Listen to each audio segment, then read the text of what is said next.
देखो, आज जो हम पढ़ेंगे वो है टेंस। ग्रामर का एक इम्पॉर्टेंट पार्ट है टेंस। टेंस का मतलब होता है काल। ठीक है। अब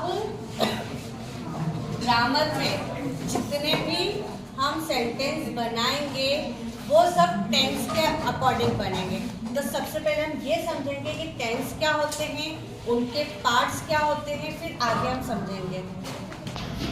सबसे पहले टेंस 3 प्रकार के होते हैं। पहला होता है प्रेजेंट, प्रेजेंट टेंस। सेकंड होता है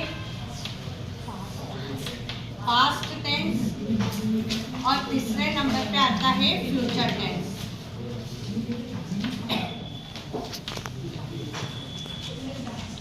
प्रेजेंट का मतलब होता है वर्तमान काल,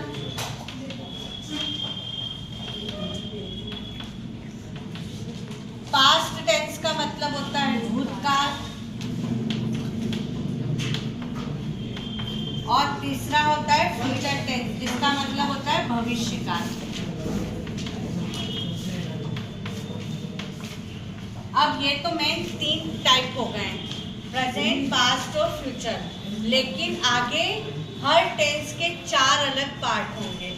उन 4 पार्ट से मिलाकर टोटल टेंस हो जाते हैं 12। कितने?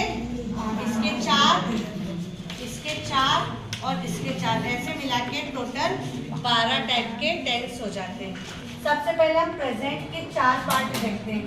इसके देखेंगे उसी के अकॉर्डिंग ये भी हो जाएंगे। सबसे पहला होता है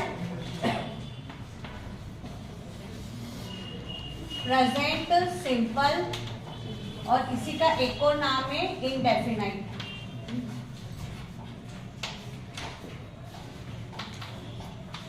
सेकंड होता है प्रेजेंट कंटिन्यूअस। थर्ड नंबर पे आएगा प्रेजेंट परफेक्ट। फोर्थ नंबर पे आएगा प्रेजेंट परफेक्ट कंटिन्यूअस।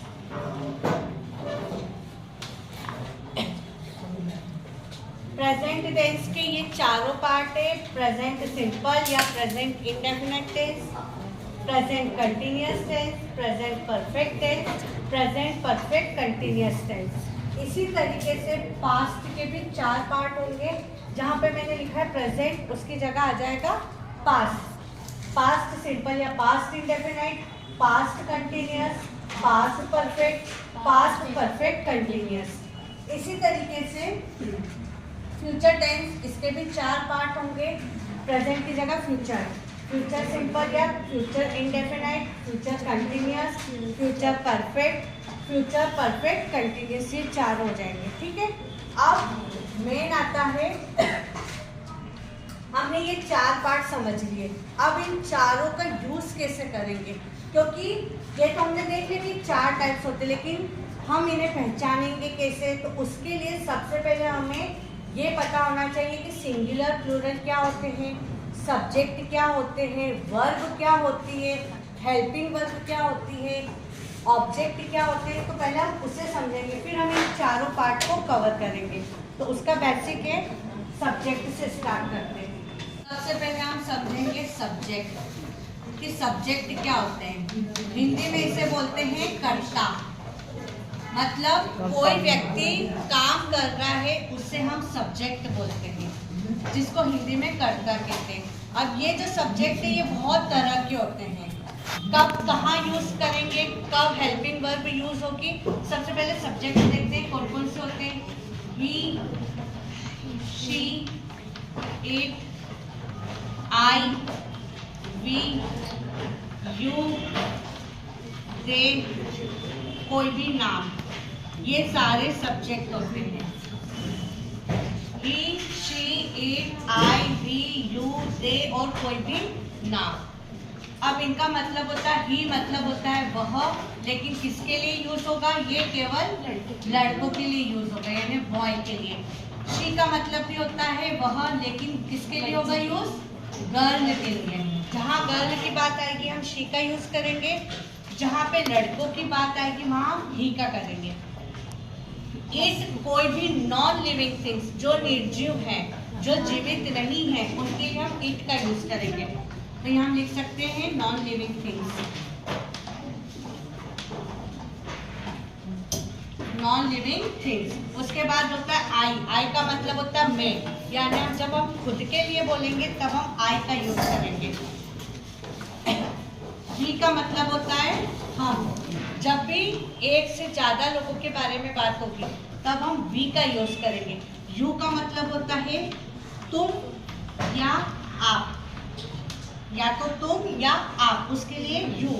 और दे का मतलब होता है वे, यानी एक से ज्यादा लोग जब भी होंगे तब हम दे का यूज करेंगे। और नाम में कोई भी, चाहे गर्ल हो, चाहे कोई बॉय हो, या कोई जगह का नाम हो, वो सारी चीजें नाम में आती है। तो मेन होता है सब्जेक्ट में he, she, it, I, we, you, they, और कोई भी व्यक्ति का नाम, चाहे लड़के का नाम हो, चाहे लड़की का नाम हो, कोई जगह का नाम हो, ये सारे नेम में आएंगे।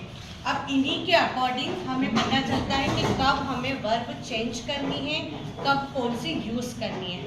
इसका एक पार्ट है सब्जेक्ट। सब्जेक्ट के बाद हम चलेंगे वर्ब, कि वर्ब कितने टाइप की होती है। तो इसको नेक्स्ट में कवर करते हैं वर्ब को।